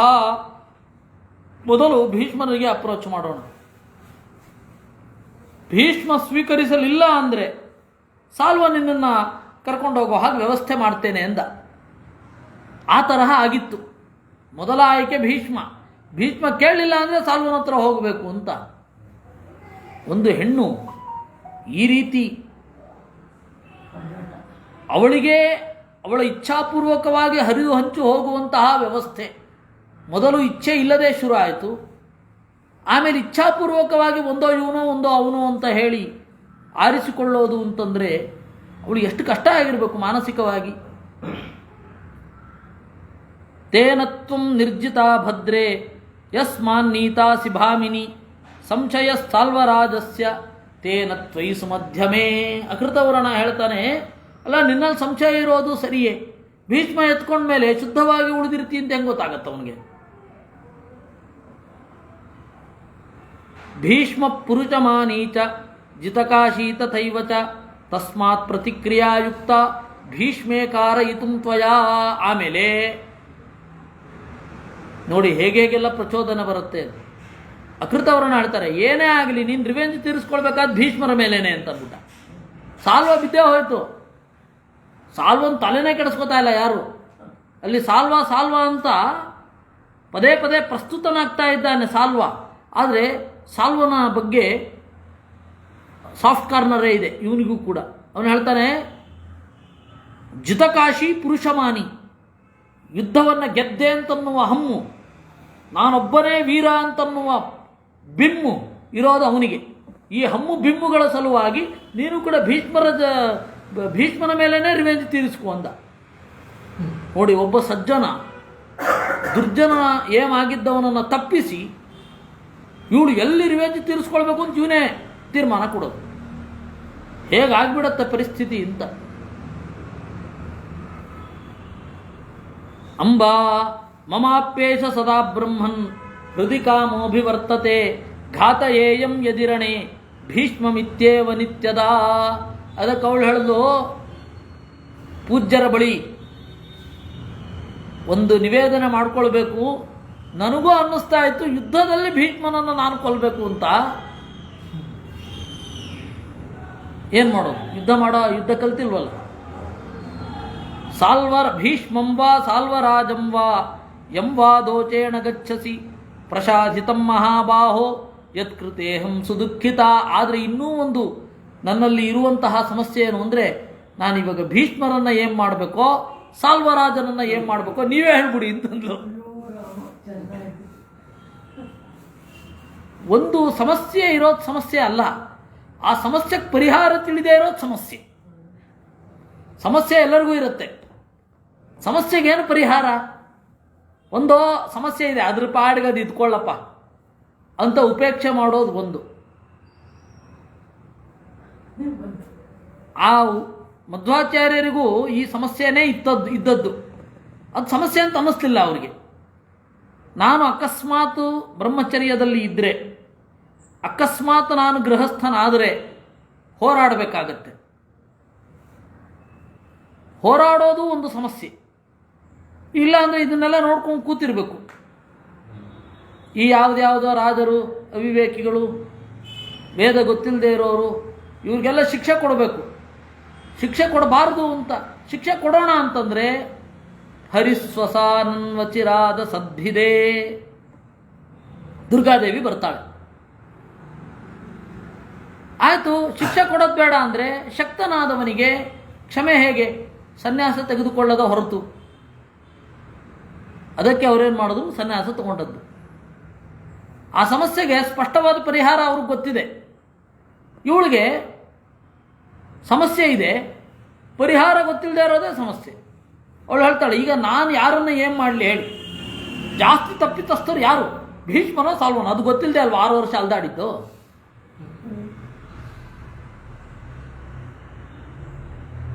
ಏನು ಹೇಳಿ ಅಂತ ಅಕೃತವರ್ಣನಕ್ಕೆ ತೀರ್ಮಾನ ಕೊಟ್ಬಿಟ್ಲು. ಅನುಭವಿಸಿರೋದು ಇವಳು. ಇವಳಿಗೇನು ಸಮಸ್ಯೆ ಅಂತ ಹೇಳಿ ಅವನು ತೀರ್ಮಾನ ಮಾಡ್ಬೇಕಂತೆ. ಅವನು ಕೆಲವು ಗಂಟೆಗಳ ಮೊದಲು ಪರಿಚಯ ಆದವನಂತೆ. ಜೀವನದ ವಿಕಟ ನರ್ತನ, ವಿಕಟ ಪರಿಸ್ಥಿತಿ ಹೀಗೆ ಇರುತ್ತೆ. ಭೀಷ್ಮ ಏವಂ ಕಥಯತಾಮೇವ ತೇಚಾಂ ತದಿವತೋಗತಃ. ಪ್ರಾಯ ಇದನ್ನು ಹೇಳ್ತಾ ಇರುವಾಗ ಭೀಷ್ಮಾಚಾರ್ಯರ ಮುಖದಲ್ಲಿ ಒಂದು ತೆಳುವಾದ ನಗು ಇದ್ದೇ ಇರುತ್ತೆ ರೀ. ಯಾಕೆಂದ್ರೆ ಅವ್ರು ಹೇಳ್ತಾರೆ, ಹೀಗೆ ಅವರೆಲ್ಲ ಯೋಚನೆ ಮಾಡ್ತಾ ಮಾಡ್ತಾ ಮಾಡ್ತಾ ಇಡೀ ದಿವಸ ಆಗೋಯ್ತು ಅಂತಾರೆ. ಇದನ್ನು ಹೇಳುವಾಗ ಭೀಷ್ಮನ ಮುಖದಲ್ಲಿ ನಗೆ ಇರಲ್ಲ ಅಂತೀರಾ? ನೀವು ಕೇವಲ ಮಾತನ್ನು ಕೇಳಿಸ್ಕೋಬೇಡಿ. ಮಾತನ್ನು ಕೇಳಿಸ್ಕೊಳ್ಬೇಕಾದ್ರೆ ಭೀಷ್ಮರ ರಿಯಾಕ್ಷನ್ ಏನಿತ್ತು ಅಂತಲೂ ಕೇಳಿಸ್ಕೊಂಡಿರಿ. ನೋಡಿ, ಅದು ರೀಡಿಂಗ್ ಬಿಟ್ವೀನ್ ದ ಲೈನ್ಸ್ ಅನ್ನೋದು. ರಾತ್ರಿಶ್ಚ ಭರತಶ್ರೇಷ್ಠ ಸುಖ ಶೀತೋಷ್ಣ ಮಾರುತ. ರಾತ್ರಿ ಆಯಿತು. ಆ ರಾತ್ರಿ ಪೀಡೆ ಕೊಡೋದಾಗಿರಲಿಲ್ಲ, ಸುಖ ಶೀತ ಉಷ್ಣ ಮಾರುತ ಅಂತ. ತಂಗಾಳಿ ಇತ್ತು, ಹಾಗಂತ ಹೇಳಿ ಬಿಸಿಗಾಳಿಯೂ ಬರ್ತಾ ಇತ್ತು. ಹದವಾಗಿ ಇತ್ತು ಆ ಹವಾಮಾನ ಅಂತ ಹೇಳುತ್ತಾರೆ. ತಥೋ ರಾಮ ಪ್ರಾದುರಾಸೀತ್ ಪ್ರಜ್ವಲನ್ ನಿವತೇಜತ ಶಿಷ್ಯೇ ಪರಿವೃತೋ ರಾಜನ್ ಜಟಾಚೀರಧರೋ ಮುನಿ. ಆಗ ಪರಶುರಾಮ ಬಂದ. ಧನುಷ್ಪಾಣಿರಧೀನಾತ್ಮ, ಬಿಲ್ಲನ್ನು ಹಿಡ್ಕೊಂಡಿದ್ದ. ಖಡ್ಗಂ ಬಿಭ್ರನ್ ಪರಶ್ವಧಿ, ಕತ್ತಿ ಹಿಡ್ಕೊಂಡಿದ್ದ. ಪರಶ್ವಧಿ ಕೊಡಲಿ ಇತ್ತು. ವಿರಜಾ ಮುನಿ ರಾಜ ಶಾರ್ದೂಲ ಸೋಭ್ಯಯ ಸೃಂಜಯನ್ ನೃಪಂ. ವಿರಜ ರಜೋಗುಣದ ಸೋಂಕಿರಲಿಲ್ಲ ಅಂತ ಒಂದರ್ಥ, ಮೈ ಮೇಲೆ ಧೂಳಿರಲಿಲ್ಲ ಅಂತ ಇನ್ನೊಂದರ್ಥ. ವಿರಜಾಹ ವಿಗತಂ ರಜಃ. ರಜಃ ಅನ್ನೋದಕ್ಕೆ ಎರಡು, ರಜೋಗುಣ ಅಂತನೂ ಅರ್ಥ ಇದೆ, ಧೂಳು ಅಂತನೂ ಅರ್ಥ ಇದೆ. ಎರಡೂ ಇರಲಿಲ್ಲ. ತತಸ್ತಂ ತಾಪಸಾ ದೃಷ್ಟ್ವಾ ಸಚ ರಾಜ ಮಹಾತಪಾಹ ತಸ್ಥು ಪ್ರಾಂಜಲಯೋ ರಾಜನ್ ಸಾಚ ಕನ್ಯಾ ತಪಸ್ವಿನಿ. ಪರಶುರಾಮ ದೇವರು ಬರ್ತಿದ್ದ ಹಾಗೆ ಎಲ್ಲರೂ ನಮಸ್ಕಾರ ಮಾಡಿದ್ರು. ಆ ಕನ್ಯೆಯೂ ನಮಸ್ಕಾರ ಮಾಡಿದ್ಲು. ಪೂಜಯಾಮಾತರವ್ಯಗ್ರ ಮಧುಪರ್ಕೇಣ ಭಾರ್ಗವಂ ಅರ್ಚಿತಶ್ಚ ಯಥಾ ನ್ಯಾಯಂ ನಿಶಸಾದ ಸಹೈವತೈ. ಆ ರಾತ್ರಿ ಜೇನುತುಪ್ಪ ಬೆರೆತ ಮೊಸರನ್ನು ಕೊಟ್ರಂತೆ. ಮಧುಪರ್ಕ, ಪರ್ಕ ಅಂದರೆ ಮಿಶ್ರಿತ ಅಂತ. ಸಂಪರ್ಕ ಅಂತಂದರೆ ಸಂಯೋಗ ಅಂತ. ಅದು ಪೃಚಿ ಸಂಪೃಕ್ತವಂತ ಧಾತು, ಅದರದ್ದೇ ರೂಪ ಸಂಪರ್ಕ. ಪರ್ಕ ಅನ್ನೋದು ಮಾತ್ರ ಇದ್ರೆ ಮಿಶ್ರಿತ ಅಂತ. ಮಧುಪರ್ಕ ಅಂತಂದರೆ ಜೇನಿನಿಂದ ಮಿಶ್ರಿತವಾದದ್ದು. ಯಾವುದು? ಮೊಸರು. ತತಃ ಪೂರ್ವವ್ಯತೀತಾನಿ ಕಥಯೇತೆ ಸ್ಮ ತಾವುಭೌ ಆಸಾತಾಂ ಜಾಮದಗ್ನ್ಯಶ್ಚ ಸೃಂಜಯಶ್ಚೈವ ಭಾರ್ಗವ ಭಾರತ. ಆಮೇಲೆ ಮಾತುಕತೆ ಆಯಿತು. ಎಲ್ಲ ಮಾತುಕತೆ, ಬೇರೆ ಬೇರೆ ಎಲ್ಲ ಮಾತುಕತೆ ಆದಮೇಲೆ ಉವಾಚ ಮಧುರಂ ಕಾಲೇ ರಾಮಂ ವಚನಮಬ್ರವೀತ್. ಸರಿಯಾದ ಕಾಲದಲ್ಲಿ ಮಾತನಾಡಿದರು.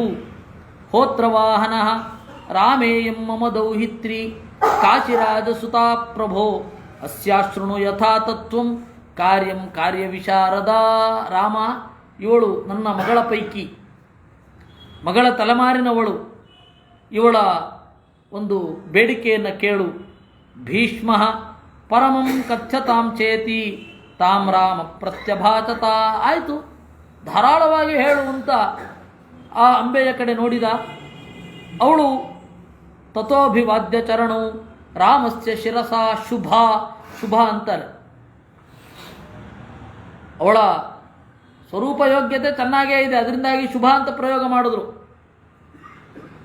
ಅಶುಭ ಅಂತಲ್ಲ, ಶುಭ ಅಂತಲೇ ಅವರು ಪ್ರಯೋಗ ಮಾಡಿದ್ದು. ನನ್ನ ಸಾವಿಗೆ ಕಾರಣಳಾಗ್ತಾಳೆ ಅಂತನ್ನುವ ಒಂದೇ ಒಂದು ಕಾರಣದಿಂದ ಅಶುಭ ಅಂತೇನು ಹೇಳಲಿಲ್ಲ. ಸ್ಪೃಷ್ಟ್ವಾ ಪದ್ಮದಲಾಭಾಭ್ಯಾಂ ಪಾಣಿಭ್ಯಾಂ ಅಗ್ರತಸ್ಥಿತ. ಪದ್ಮದಲಾಭಾಭ್ಯಾಂ ಚಿಗುರು ಕೈಗಳಿಂದ, ಅಂದರೆ ಕೆಂಪು ಬಣ್ಣದ ತಳಕೈ ಇರುವ ಕೆಂಪು ಬಣ್ಣದ ಅಂಗೈಗಳಿಂದ ಅವನ ಅಡಿಗಳನ್ನು ಮುಟ್ಟಿದಳು. ಪ್ರರುರೋಧ ವರಾರೋಹ ಬಾಷ್ಪವ್ಯಾಕುಲಲೋಚನ ಪ್ರಪೇದೆ ಚರಣಂ ಚೈವ ಶರಣ್ಯಂ ಭೃಗುನಂದನಂ. ದುಃಖವನ್ನು ಕೂಡಲೇ ಅವಳಿಗೆ ಹೇಳ್ಕೊಳ್ಳಿಕ್ಕಾಗಲಿಲ್ಲ. ಗಳಗಳನೆ ಹತ್ಬಿಟ್ಲು. ನನಗೆ ಏನು ಪ್ರಾಬ್ಲಮ್ಮು ಅಂತ ಹೇಳ್ಕೊಳ್ಳೋ ಮೊದಲು ಗಟ್ಟಿಯಾಗಿ ಹತ್ಲು. ಅಂಬಾ ರಾಮ ಯಥಾತ್ವಂ ಸೃಂಜಯಸ್ಯಾಸ್ಯ ತಥಾತ್ವಂ ಮೇ ನೃಪಾತ್ಮಜೆ ಬ್ರೂಹಿ ಯತ್ತೇ ಮನೋದುಃಖಂ ಕರಿಷ್ಯೇ ವಚನಂ ತವಾ. ಹೋತ್ರವಾಹನ ನಿನಗೇನಾಗಬೇಕೋ ಅದೇ ರೀತಿ ನನ್ನನ್ನು ಅಂತ ತಿಳ್ಕೊ. ನನ್ನ ಮಗಳು ಅಂತನ್ನುವ ಭಾವನೆಯಿಂದ ಕೇಳ್ತಾ ಇದ್ದೇನೆ, ಹೇಳು, ನಿನ್ನ ದುಃಖವನ್ನು ಪರಿಹಾರ ಮಾಡುತ್ತೇನೆ ಅಂತ ಹೇಳಿದ್ರು. ಅಂಬಾ ಭಗವನ್ ಚರಣಂ ತ್ವಾದ್ಯ ಪ್ರಪನ್ನಾಸ್ಮಿ ಮಹಾವ್ರತಂ ಶೋಕ ಪಂಕಾರ್ಣವೇ ಮಜ್ಞಾಂ ಘೋರಾದುದ್ದರಮಾಂ ವಿಭೋ. ಭಗವನ್ ಮೊರೆ ಹೋಗ್ತಾ ಇದ್ದೇನೆ, ಶೋಕವೆಂಬ ಕೆಸರ ಕಡಲಿನಲ್ಲಿ ಮುಳುಗಿದ್ದೇನೆ, ನನ್ನನ್ನು ಎತ್ತಿಬಿಡು. ತಸ್ಯಾಂಚ ದೃಷ್ಟ್ವಾ ರೂಪಂಚ ವಯಶ್ಚಾಭಿನವಂ ಪುನಃ ಸೌಕುಮಾರ್ಯಂ ಪರಂ ಚೈವ ರಾಮಶ್ಚಿಂತಾಪರೋಭವತ್. ಇನ್ನು ಪುಟ್ಟ ಹುಡುಗಿ, ಹಬ್ಬಬ್ಬ ಅಂದರೆ ಒಂದು 26 ವಯಸ್ಸಾಗಿರಬಹುದಾ. ವಯಶ್ಚ ಅಭಿನವಂ ಪುನಃ ಸೌಕುಮಾರ್ಯಂ, ಇನ್ನೂ ರಾಜಕುಮಾರಿ ಆಗಿದ್ದಾಳೆ. ಇಷ್ಟೆಲ್ಲ ಕಷ್ಟದಿಂದ ನೊಂದರೂ ಕೂಡ ಅವಳ ದೇಹ ಮಿದುವಾಗಿ ಇದೆ. ಸುಖವಾಗಿ ಬೆಳೆದ ಮೈ, ಮಿದುವಾದ ಮೈ. ಅದರಿಂದಾಗಿ ಇವಳು ಏನು ಕೇಳ್ತಾಳೋ ಅಂತ ರಾಮಶ್ಚಿಂತಾಪರೋಭವತ್. ಪರಶುರಾಮ ಒಂದು ಕ್ಷಣ ಆತಂಕಕ್ಕೆ ಒಳಗಾದ. ಕಥ್ಯತಾಮಿತಿ ಸಾ ಭೂಯಃ ರಾಮೇಣೋಕ್ತ ಶುಚಿಸ್ಮಿತಾ. ನೀನು ಹೇಳು ಅಂತಂದಾಗ ಅವಳ ಮೊಗದಲ್ಲಿ ತಿಳಿನಗೆ ಮಿಂಚಿತು, ಅದಕ್ಕೆ ಶುಚಿಸ್ಮಿತ ಅಂತ. ಸುಮ್ಮನೆ ಅದು ವಿಶೇಷಣ ಹಾಗೆ ಹೇಳ್ಕೊಂಡು ಹೋಗೋದಲ್ಲ, ಅದೆಲ್ಲವೂ ಹೇತುಗರ್ಭ ವಿಶೇಷಣವೇ. ಪ್ರತಿಯೊಂದು ವಿಶೇಷಣವನ್ನು ಯಾಕೆ ಹೇಳಿದ್ರು ಅಂತ ಚಿಂತನೆ ಮಾಡಬೇಕು. ಅಲ್ಲಿ ಪುರಾಣಗಳಲ್ಲಿ, ಗೀತೆ ಮೊದಲಾದವುಗಳಲ್ಲಿ, ಮಹಾಭಾರತದಲ್ಲಿ ಇದನ್ನು ಒಬ್ಬರು ಆಕ್ಷೇಪ ಮಾಡಿದ್ರು. ಏನಣ್ಣ ಶುಚಿಸ್ಮಿತ ಅಂತ ಹೇಳ್ತಾರೆ, ಅವಳು ಹೆಂಗೆ ನಗ್ತಾಳೆ ಅಂತ ಆ ದುಃಖದಲ್ಲಿ ಹೇಗೆ ಗೊತ್ತಾಗತ್ತೆ ಅಂತ. ಯಾವತ್ತೋ ನಕ್ಕವಳು ಈಗ ಮಾತನಾಡಿದ್ದು ಅಂತಲ್ಲ, ಈಗ ಮಾತಾಡ್ತಾನೆ ನಕ್ಕಿದ್ದು ಅಂತ ಅರ್ಥ. ಶುಚಿಸ್ಮಿತ ಅಂತ. ಸರ್ವಮೇವ ಯಥಾ ತತ್ವಂ ಕಥಯಾಮಾತ ಭಾರ್ಗವೇ ತಚ್ಛ್ರುತ್ವಾ ಜಾಮದಗ್ನ್ಯಶ್ಚು ರಾಜಪುತ್ರ್ಯಾ ವಚಸ್ತದ. ಎಲ್ಲವನ್ನ ಅವಳು ಹೇಳಿದಳು. ಆಗ ಹೇಳಿದ ಅಂತೆ ಪರಶುರಾಮ, ಪ್ರೇಷಯಿಷ್ಯಾಮಿ ಭೀಷ್ಮಾಯ ಕುರು ಶ್ರೇಷ್ಠಾಯ ಭಾಮಿನಿ ಕರಿಷ್ಯತಿ ವಚೋಮಶ್ಚಂ ಶ್ರುತ್ವಾ ಧರ್ಮಂ ನರಾಧಿಪಃ. ಪರಶುರಾಮ ಹೇಳಿದ, ಏನು ಚಿಂತೆ ಮಾಡಬೇಡ, ಭೀಷ್ಮ ನನ್ನ ಮಾತನ್ನು ಕೇಳ್ತಾನೆ. ನಚೇತ್ ಕರಿಷ್ಯತಿ ವಚಃ ಮಯೋಕ್ತಂ ಜಾಹ್ನವೀಸುತಃ ಧಕ್ಷ್ಯಾಮ್ಯೇನಂ ರಣೇ ಭದ್ರೇ ಸಾಮಾತ್ಯಂ ಶಸ್ತ್ರತೇಜತ. ಒಂದೊಮ್ಮೆ ನನ್ನ ಮಾತು ಕೇಳಲಿಲ್ಲ ಅಂದರೆ ಯುದ್ಧದಲ್ಲಿ ಅವನನ್ನು ಮುಗಿಸಿಬಿಡ್ತೇನೆ. ಅಥವಾ ತೇ ಮತಿಸ್ತತ್ರ ರಾಜಪುತ್ರಿ ನ ವರ್ತತೆ ಯಾವತ್ ಸಾಲ್ವಪತಿಂ ವೀರಂ ಯೋಜಯಾಮ್ಯತ್ರ ಕರ್ಮಣಿ. ಅಥವಾ ಅವನ ಸುದ್ದಿ ಯಾಕೆ,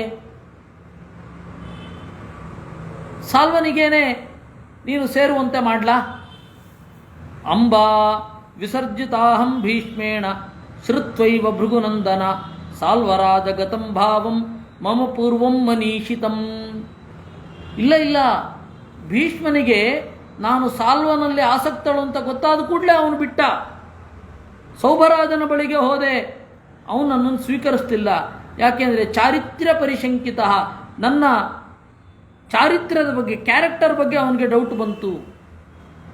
ಅದರಿಂದ ಏನು ಮಾಡಬೇಕು ನೀವೇ ಹೇಳಿ. ನನ್ನನ್ನು ಕೇಳೋದಾದರೆ ಮಮತು ವ್ಯಸನಸ್ಯಾಸ್ಯ ಭೀಷ್ಮೋ ಮೂಲಂ ಮಹಾವ್ರತಃ. ನನ್ನ ಎಲ್ಲ ಆತಂಕಗಳಿಗೆ ಮೂಲ ಅವನೇ. ಏನಾಹಂ ವಚಮಾನೀತ ಸಮುತ್ಥಾಪ್ಯ ಬಲಾತ್ತದ ಜಹಿ ಭೀಷ್ಮಂ ಮಹಾಬಾಹೋ ಯತ್ಕೃತೆ ದುಃಖಮೀದೃಚಂ. ಭೀಷ್ಮರನ್ನೇ ಕೊಲ್ಲು ಅಂತ ಹೇಳಿಬಿಟ್ರು. ದೇವರು ಆಪ್ಷನ್ ಕಡೆ ಕೊಟ್ಟಿದ್ದು. ಮೊದಲನೇ ಆಪ್ಷನ್ ಹೇಳಿದ್ದೇನು? ಭೀಷ್ಮನಿಗೆ ನಾನು ಒಪ್ಪಿಸ್ತೇನೆ ಅಂತ. ಕಡೆ ಆಪ್ಷನ್ ಸಾಲ್ವರಾಜ. ಅಲ್ಲಿ ಸಾಲ್ವ ತಿರಸ್ಕೃತನಾಗಿ ಬಿಟ್ಟ. ಅಂದರೆ ಅವನ ಬಗ್ಗೆ ತಲೆನೇ ಕೆಡಿಸ್ಕೊಳ್ಳಿಲ್ಲ ಅವಳು. ಎಷ್ಟು ಸೂಕ್ಷ್ಮ ಸಂಗತಿಗಳಿರುತ್ತೆ ಅಂತ. ಇಲ್ಲ ಅಂದರೆ ಪರಶುರಾಮ ಮೊದಲು ಸಾಲ್ವ ಅಂತ ಮಾತನಾಡಿದರೆ ಸಾಲ್ವನನ್ನು ಒಪ್ಕೊಂಡ್ಬಿಟ್ಟಿರೋಳೋ ಏನೋ ಅವಳು. ನಿಯತ ದಾಂಪತ್ಯದ ಬಗ್ಗೆ ಅವನಿಗೆ ಗೊತ್ತಲ್ವಾ? ಸ್ವರೂಪ ಯೋಗ್ಯತೆ, ನಿಯತ ದಾಂಪತ್ಯ, ಇದೆರಡೂ ಅವನಿಗೆ ಗೊತ್ತು. ಅದಕ್ಕೆ ಮೊದಲು ಭೀಷ್ಮರನ್ನೇ ಪ್ರಸ್ತಾಪಿಸಿದ. ಸಹಿ ಲುಬ್ಧಶ್ಚ ಮಾನೀಚ ಜಿತಕಾಶೀಚ ಭಾರ್ಗವ ತಸ್ಮಾತ್ ಪ್ರತಿಕ್ರಿಯಾಂ ಕರ್ತುಂ ಯುಕ್ತಂ ತಸ್ಮೈ ತ್ವಯಾ ನಘ. ಲುಬ್ಧ, ಹೆಸರು ಅಂತಂದರೆ ಲೋಭ ಅವನಿಗೆ, ಭೀಷ್ಮನಿಗೆ. ಮಾನೀಚ, ವಿಪರೀತ ಅಹಂಕಾರ. ಜಿತಕಾಶಿ, ಎಲ್ಲರನ್ನ ಗೆದ್ದಿದ್ದಾನೆ. ಆ ಅಹಂಕಾರವೇ ಅವನಿಗೆ ಈ ರೀತಿ ಮಾಡಿಸಿದ್ದು. ಅದರಿಂದಾಗ ಅವನನ್ನೇ ಹೊಡೆಯೋದು ಒಳ್ಳೆಯದು ಅಂದ್ಬಿಟ್ಲು. ಅಂದರೆ ಸ್ವಲ್ಪ ಹೊತ್ತಿನ ಕೆಳಗೆ ಅಕೃತವರ್ಣನ ಬಾಯಿಂದ ಏನು ಬಂದಿತ್ತು ಅವಳ ತಲೆಯಲ್ಲಿ ಗಟ್ಟಿಯಾಗಿ ಕೂತ್ಬಿಟ್ಟಿದೆ. ಅವನು ಇದೇ ಪದಪ್ರಯೋಗ ಮಾಡಿದ್ದು ತಾನೆ, ಅದನ್ನೇ ಅವಳು ಮುಂದೆ ಇಟ್ರು. ಅವನು ಯಾಕೆ ಸಾಲ್ವನ್ನ ಸಾಫ್ಟ್ ಕಾರ್ನರಲ್ಲಿ ನೋಡಿದ ಅಂತ ಹೇಳಿ ಅದಕ್ಕೆ ಉತ್ತರವೇ ಇಲ್ಲ. ದೇವರ ಪ್ರೇರಣೆ ಅನ್ನೋದು ಒಂದೇ ಉತ್ತರ. ಏಷ ಮೇ ಹ್ರಿಯಮಾಣಾಯ ಭರತೇನ ತದಾ ವಿಭೋ ಅಭವದ್ ಹೃದಯ ಸಂಕಲ್ಪ ಘಾತಯೇಯಂ ಮಹಾವ್ರತಂ. ಈಗ ನನಗೆ ಒಂದು ಸ್ಪಷ್ಟತೆ ಬರ್ತಾ ಇದೆ ಅಂತಳವಳು. ಅವನು ನನ್ನನ್ನು ತಗೊಂಡು ಹೋಗಬೇಕಾದ್ರೆ ಇವನ ವ್ರತ, ಬ್ರಹ್ಮಚರ್ಯ ವ್ರತವನ್ನು ಘಾಸಿಗೊಳಿಸಬೇಕು ಅಂತ ನನಗನ್ನಿಸಿತ್ತು ಅಂತ ಅಂತಾಳೆ. ಅಂದರೆ ನೋಡಿ, ಇಷ್ಟು ಮಾತುಕತೆಯಲ್ಲಿ ಎಲ್ಲಿಯೂ ಅಭಿವ್ಯಕ್ತವಾಗದ ಒಂದು ಸಂಗತಿ ನೋಡಿ ಇಲ್ಲಿ ಅಭಿವ್ಯಕ್ತ ಆಗುತ್ತೆ. ಭೀಷ್ಮನನ್ನು ಎತ್ತಿಕೊಂಡು ಹೋಗ್ತಾ ಇರುವಾಗ ಇವನ ಬ್ರಹ್ಮಚರ್ಯ ವ್ರತವನ್ನು ಹಾಳು ಮಾಡಬೇಕು ಅಂತ ಅನ್ನಿಸಿತು ಅಂತ ಅಂದುಬಿಟ್ಲು ಅವಳು. ಅದಕ್ಕೆ ಸುಮ್ಮನೆ ಇದ್ದು, ಇಲ್ಲ ಅಂದರೆ ಅಲ್ಲೇ ಹೇಳ್ಬೋದಿತ್ತಲ್ಲ. ಸಾಲ್ವಕಾಮ ಅಂತ ಹೇಳಿದರೆ ಅಲ್ಲೇ ಇಳಿಸ್ಬಿಟ್ಟು ಕಳಿಸ್ಬಿಡ್ತಾ ಇದ್ದ ಯುದ್ಧ ಭೂಮಿಯಲ್ಲಿ. ಮಾಡಲಿಲ್ಲ. ಅದು ಯಾಕೆ? ಕಾರಣ ಇಲ್ಲಿದೆ. ಜಹಿ ಭೀಷ್ಮಂ ಮಹಾಬಾಹೋ ಯಥಾ ವೃತ್ರಂ ಪುರಂದರಃ. ಅದರಿಂದ ಭೀಷ್ಮನನ್ನು ಕೊಂದು ಬಿಡು, ಸಗ್ಗಿಗರ ದೊರೆ ಇಂದ್ರ ವೃತ್ರನನ್ನು ಕೊಂದ ಹಾಗೆ ಅಂತ ಹೇಳುವಲ್ಲಿಗೆ 165ನೇ ಅಧ್ಯಾಯ ಆಯಿತು. ಭೀಷ್ಮ ಏವ ಮುಕ್ತಸ್ತದಾ ರಾಮೋ ಜಹಿ ಭೀಷ್ಮಮಿತಿ ಪ್ರಭೋ ಉವಾಚ ರುದತೀಂ ಕನ್ಯಾಂ ಚೋದಯಂತೀಂ ಪುನಃ ಪುನಃ. ಈ ರೀತಿಯಾಗಿ ಭೀಷ್ಮನನ್ನು ಕೊಲ್ಲು, ಭೀಷ್ಮನನ್ನು ಕೊಲ್ಲು, ಭೀಷ್ಮನನ್ನು ಕೊಲ್ಲು ಅಂತ ಹೇಳಿ ಪದೇ ಪದೇ ಹೇಳ್ತಾ ಇದ್ದಾಳೆ ಅಂಬೆ. ಆಗ ಪರಶುರಾಮ ಹೇಳಿದ, ಕಾಶ್ಯೇ ಕಾಮಂ ನ ಗೃಹ್ಣಾಮಿ ಶಸ್ತ್ರಂ ವೈ ವರವರ್ಣಿನಿ ಋತೆ ಬ್ರಹ್ಮವಿದಾಂ ಹೇತೋ ಕಿಮನ್ಯತ್ ಕರವಾಣಿತೇ. ನೋಡು ಮಗಳೇ, ಬ್ರಹ್ಮಜ್ಞಾನಿಗಳಿಗಾಗಿ ನಾನು ಶಸ್ತ್ರವನ್ನು ಹಿಡಿತೇನೆ ವಿನಃ ಬೇರೆಯವರಿಗಾಗಿ ಶಸ್ತ್ರವನ್ನು ನಾನು ಹಿಡಿಯೋದಿಲ್ಲ. ಬೇರೆ ಯಾವ ಬಯಕೆಯನ್ನು ಈಡೇರಿಸಬೇಕು ಹೇಳು ಅಂತ ಕೇಳಿದ. ನೋಡಿ, ಇಲ್ಲಿ ತನಕ ಆಗಿದ್ದು ಒಂದು, ಆದರೆ ಪರಶುರಾಮನ ಮಾತು ಬೇರೆನೇ ದಿಕ್ಕಲ್ಲಿ ಹೋಗ್ತಾ ಇದೆ. ನೀನು ಬ್ರಹ್ಮಜ್ಞಾನಿ ಅಲ್ಲ, ನಿನ್ನ ಪರವಾಗಿ ನಾನು ಹೇಗೆ ಹಿಡಿಲಿ ಅಂತ. ಅದಕ್ಕೆ ಆಚಾರ್ಯರು ಹೇಳಿದ್ದು ಭೀಷ್ಮಾಯತು ಯಶೋದಾತುಂ ಅಂತ. ಭೀಷ್ಮರಿಗೆ ಕೀರ್ತಿ ಕೊಡಬೇಕು ಅಂತ. ಅವನು ಬ್ರಹ್ಮವಿತ್ತಲ್ವಾ, ಮಾತು ತಪ್ಪಲಿಲ್ಲ. ಈ ಸೂಕ್ಷ್ಮವನ್ನು ನಾವು ಗಮನಿಸಬೇಕು. ಇಲ್ಲಿ ತನಕ ಆಯಿತು, ಕೇಳ್ತೇನೆ, ಆಯಿತು ನೋಡೋಣ, ಆಪ್ಷನ್ ಇದೆ, ನಾನು ಹೇಳ್ತೇನೆ, ಅವನು ಕೇಳಲಿಲ್ಲ ಅಂದರೆ ಆಯುಧ ಹಿಡಿತೇನೆ ಅಂತ ಹೇಳ್ತಾ ಇದ್ದವರು ಇಲ್ಲಿ ಬಹಳ ವಿಚಿತ್ರ. ವಾಚ ಭೀಷ್ಮಶ್ಚ ಸಾಲ್ವಶ್ಚ ಮಮ ರಾಜ್ಞವಚಾನುಗೌ ಭವಿಷ್ಯತೋ ನವದ್ಯಾಂಗಿ ತತ್ಕರಿಷ್ಯಾಮಿ ಮಾತಿತಃ. ಮಾತಿನಿಂದಲೇ ಭೀಷ್ಮ ಮತ್ತು ಸಾಲ್ವರು ನನ್ನ ವಶಾನುಗರು. ಹೌದು, ಅವ್ರು ಪ್ರೇರಣೆ ಮಾಡಿದರೆ ಒಳಗಡೆಯಿಂದ ಆಗೇ ಬಿಡ್ತಾರೆ. ನಾನು ಆಡಲ್ಲ ಅನ್ನೋದು ಬೇರೆ ಮಾತು, ನಿನಗೇನು ಬೇರೆ ಕಾಮ ಬೇಕು ಹೇಳು. ಏಕೆಂದರೆ ಅವಳಿಗೆ ಸೇಡು ಅನ್ನೋದು ಯಾವ ರೀತಿ ಇತ್ತು, ಸೇಡು ಅನ್ನುವ ಕೆಡಕು ಗಂಡನ ಮೇಲೆ ಯಾವ ರೀತಿ ಇತ್ತು ಅನ್ನೋದು ಜಗತ್ತಿಗೆ ತೋರಿಸ್ಬೇಕಿದೆ. ಅದಕ್ಕೆ ಅವರು ಮತ್ತೆ ಈ ರೀತಿ ಈ ಕಡೆಯಿಂದ ಶುರು ಮಾಡಿದ್ದು. ಈ ಇನ್ನೊಂದು ಬೇರೆನೇ ದಿಕ್ಕಿನಿಂದ, ವಿರುದ್ಧ ದಿಕ್ಕಿನಿಂದ ಮಾತು ಶುರು ಮಾಡಿದರು ಅವರು ಅಂತನ್ನುವಲ್ಲಿಗೆ ಋತೆ ನಿಯೋಗಾದ್ ವಿಪ್ರಾಣ ಏಷಮೇ ಸಮಯಕೃತ. ಬ್ರಾಹ್ಮಣರು ಹೇಳಿದ್ದಲ್ಲದೆ ನಾನು ಶಸ್ತ್ರವನ್ನು ಹಿಡಿಯೋದಿಲ್ಲ ಅಂತ ಪರಶುರಾಮ ಹೇಳಿದ ಅನ್ನುವಲ್ಲಿಗೆ ಇವತ್ತಿನ ಚಿಂತನೆಯನ್ನು ನಾವು ಮುಗಿಸೋಣ. ಸಂಜೆ ಬಂದರೆ ಬರಬಹುದು, ಇಲ್ಲ ಅಂದರೆ ಇಲ್ಲ. ಅಂದರೆ ಲೈವ್ ಬಂದರೆ ಬರಬಹುದು, ಇಲ್ಲ ಅಂದರೆ ಇಲ್ಲ. ಏನೋ ಇವತ್ತು ಆಗತ್ತೋ ಆಗಲ್ವೋ ಅಂತ ಹೇಳಿ ಒಂದು ಡೌಟ್ ಇದೆ, ನೋಡೋಣ. ಆದರೆ ಮಾಡಿಬಿಡ್ತೇನೆ. ಇಲ್ಲ ಅಂತ ಹೇಳಿದ್ರೆ 7-5 ತನಕ ನೀವು ಹೇಗೋ ನೋಡೇ ಇರ್ತೀರ. ಅದಾಗಲಿಲ್ಲ ಅಂದರೆ ಆಗಿಲ್ಲ. ಕೃಷ್ಣಾರ್ಪಣಮಸ್ತು. ಪೂರ್ಣಜ್ಞಾನಾಯ ವಿದ್ಮಹೇ ಪೂರ್ಣಾನಂದಾಯ ಧೀಮಹಿ ತನ್ನೋ ವ್ಯಾಸ ಪ್ರಚೋದಯಾತ್.